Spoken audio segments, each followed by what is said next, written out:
Hello friends, welcome to own style cooking. நாம் இன்றைக்கி பார்க்க போகிற ரெசிபி என்னென்னு பார்த்தீங்கன்னா ரொம்பவே சூப்பரான டிஃப்ரெண்ட்டான ஒரு பொரியல் தாங்க பார்க்க போகிறோம்.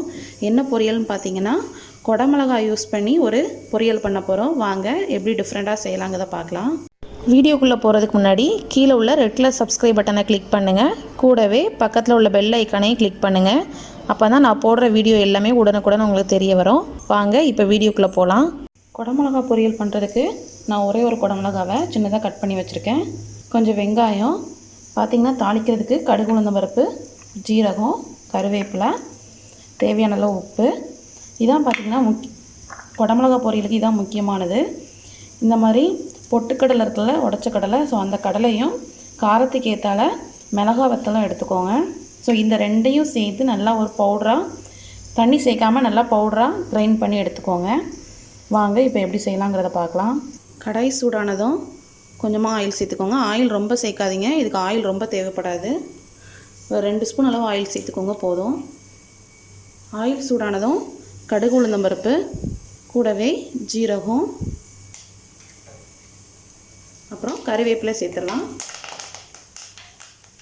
இதோட நறுக்கி வச்ச வெங்காயத்தை சேர்த்துக்கோங்க. சேர்த்து நல்லா வதக்கிக்கோங்க. வெங்காயம் லைட்டாக வதங்கினதும் நம்ம குடமிளகாய் சேர்த்துடலாம். இதோட பொரியல் ரொம்ப சூப்பராக இருக்குங்க. நீங்களும் உங்கள் வீட்டில் ட்ரை பண்ணி பாருங்கள். என் ஹஸ்பண்டோட ஃபேவரட் பொரியல் தான்.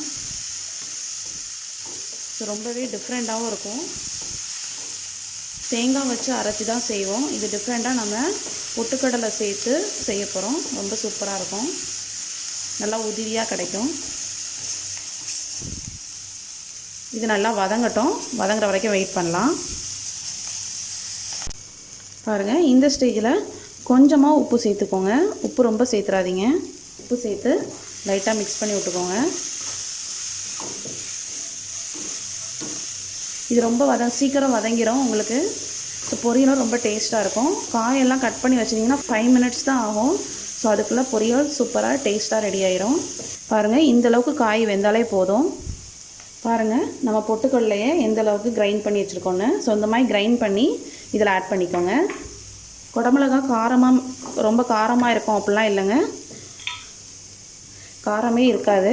அதனால் இதில் 2 வத்தல் சேர்த்து அரைச்சி பண்ணுங்கள். பாருங்கள், உதிரியாக இருக்கும், ரொம்பவே சூப்பராக இருக்கும். நம்மளோட சூப்பரான குடமிளகா பொரியல் ரெடி ஆகிடுச்சு. உங்களுக்கும் இந்த பொரியல் பிடிச்சிருக்குன்னு நினைக்கிறேன். நீங்களும் வீட்டில் ட்ரை பண்ணி பாருங்கள். உங்களோட கமெண்ட்ஸை கமெண்ட் பாக்ஸில் போஸ்ட் பண்ணுங்கள். அது மட்டும் இல்லாமல் நம்மளோட சேனலை லைக் பண்ணுங்கள், ஷேர் பண்ணுங்கள், சப்ஸ்கிரைப் பண்ணுங்கள். தேங்க்யூ.